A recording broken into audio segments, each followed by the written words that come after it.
स्वागत है आपका बाकी हनुमा सीजन 1 5th एपिसोड में। यह कैदी बाकी से कहता है, हमारे शरीर को अच्छे से ट्रेन किया जाए तो किसी हथियार की ज़रूरत नहीं। दुनिया की कोई सेंसर आपकी ताकत को डिटेक्ट नहीं कर सकता। गिवारू की तकनीक और सोच बिल्कुल सही है। वे किसी भी गवर्नमेंट ऑफिस या इंस्टीट्यूट में बिना हथियार के जा सकते हैं। उसका एक एक आदमी मशीन गन के बराबर है। इसलिए गवर्नमेंट अब इन तीनों पर नज़र रख रही है। तुम्हारे पिता यूजिरो हानमा यानी ओग्रे, बिस्कुट ओलिवा यानी मिस्टर अनचेन और जुन गिवारू यानी मिस्टर सेकंड, इन तीनों पर अमेरिका की मिलिट्री आर्टिफिशियल सैटेलाइट की मदद से नज़र रख रही है। ये सैटेलाइट इन तीनों की इमेज क्लिक करती है। इन तीनों में से अगर कोई 4 किलोमीटर प्रति घंटा से तेज़ भागता है तो अचानक एक अलर्ट मैसेज आ जाता है। एक इमरजेंसी सिचुएशन क्रिएट हो जाती है और आधे से ज़्यादा सैटेलाइट्स उन्हें ट्रैक करने में लग जाती है। अगर कोई तेज़ भागता है या कोई दूसरी मूवमेंट होती है तो जीपीएस की लोकेशन में 70 मीटर का फैसला आ जाता है। कैदी कहता है, आपके पास कितना ही बड़ा हथियार क्यों ना हो, आप इन तीनों से नहीं जीत सकते। काश मैं भी इनकी तरह होता। तभी एक गार्ड वहाँ आ जाता है। मैंने बात करने से मना किया था ना। वो कैदी कहता है, ये लड़का खाना खाने से मना कर रहा था, मैं तो बस इसे समझा ही रहा था। गार्ड अपनी छड़ी से मारकर उसका नाखून तोड़ देता है। तेरी जवान बहुत चल रही है बुड्ढे। इतने में बाकी उस गार्ड की टोपी अपने पैर से नीचे गिरा देता है और कहता है, बुजुर्ग पर हाथ उठाते शर्म नहीं आई तुझे? लगता है बाल के साथ साथ तेरी अकल भी झड़ गई है टकले। गार्ड कहता है, कई सालों से अपनी ड्यूटी में मैं ऐसा ही मौका ढूंढ रहा था कि कोई मुझ पर उंगली करे और मैं उसे जान से मार दूं। मेरी नौकरी भी नहीं जाएगी क्योंकि पहला हमला तूने किया है।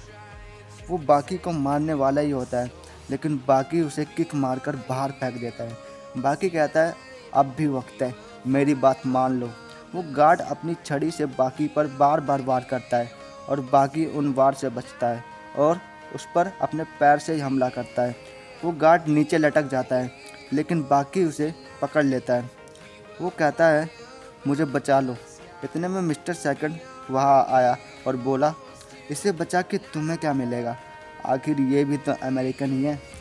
लेकिन बाकी उसे बचा लेता है। वो गार्ड अपने किए पर काफ़ी शर्मिंदा होता है और बाकी से माफ़ी मांगने लगता है। वो बाकी को कोठरी से निकालकर बाकी सदस्यों के बीच ले आता है।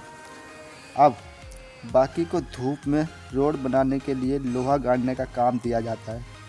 बाकी हथौड़े के 2 ही वार में लोहा अंदर गड़ा देता है। उसकी काम करने की स्पीड बाकी सभी कैदियों से ज़्यादा होती है। गार्ड कहता है, तुम बाकी कैदियों से कई गुना ज़्यादा ताकतवर हो। तुमने तो नया रिकॉर्ड बना दिया।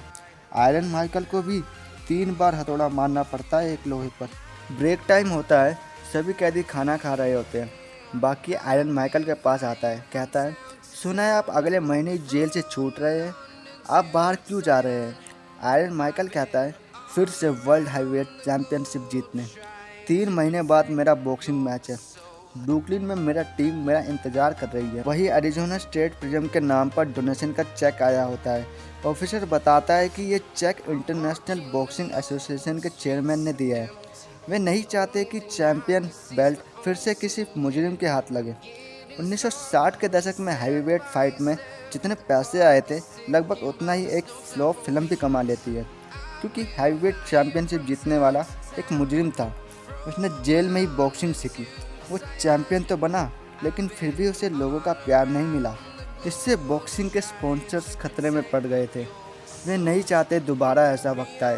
वे चाहते हैं कि वो आयरन माइकल का ऐसा हाल करे कि वो दोबारा लड़ ही ना पाए। इस काम के लिए वो ऑफिसर 3 लोगों की एक टीम को बुलाता है, जिसका नाम माउथ होता है। वो तीनों वहाँ जाते हैं। वो तीनों कहते हैं, वो आज रात ही आयरन माइकल को मार देंगे। आयरन माइकल कहता है, आधी रात मुझे यहाँ क्यों लाए हो, आखिर ये सब क्या चल रहा है? वो तीनों आयरन माइकल की ताकत का अंदाज़ा लगाते हैं और कहते हैं, ये आम आदमी से सिर्फ 3 गुना ही ज़्यादा ताकतवर होगा। माइकल कहता है, शायद तुम लोग थोड़ा बहुत मार्शल आर्ट जानते हो, पर हो तो बच्चे ही। वो तीनों कहते हैं, हम में से एक कराटे, एक बॉक्सिंग और एक जूडो में एक्सपर्ट है, बस हमारे पास ब्लैक बेल्ट नहीं है। ऑफिसर कहता है, तुम्हारे पास ब्लैक बेल्ट नहीं है और तुम्हें लगता है कि तुम मार्शल आर्ट्स के चैंपियन आयरन माइकल को हराओगे? वो तीनों कहते हैं, इससे लड़ने के लिए हमें ब्लैक बेल्ट की ज़रूरत नहीं, चैंपियन सिर्फ आम आदमी से 2.5 गुना ही ज़्यादा ताकतवर होता है। बड़े से बड़ा फाइटर भी एक साथ 3 लोगों को नहीं मार सकता, क्योंकि इन चैंपियन को एक साथ इतने लोगों से लड़ने की आदत ही नहीं होती। वो एक मुक्का माइकल के मुंह पर मारता है, कहता है समझ नहीं आता इन फाइटर्स के चेहरे इतने मजबूत कैसे हो जाते हैं। पीछे से एक किक मारकर माइकल को गिरा देता है और फिर एक उसके मुंह पर मारता है। वो तीनों मिलकर माइकल को दे घुसे लात मारते हैं, फिर एक उनमें से भागता है। आयरन माइकल कहता है तुम इस ड्रामे को फाइट कहते हो। पीछे से एक उसके टकले पर किक मारता है और फिर तीनों माइकल के ऊपर लातों की बरसात कर देते हैं।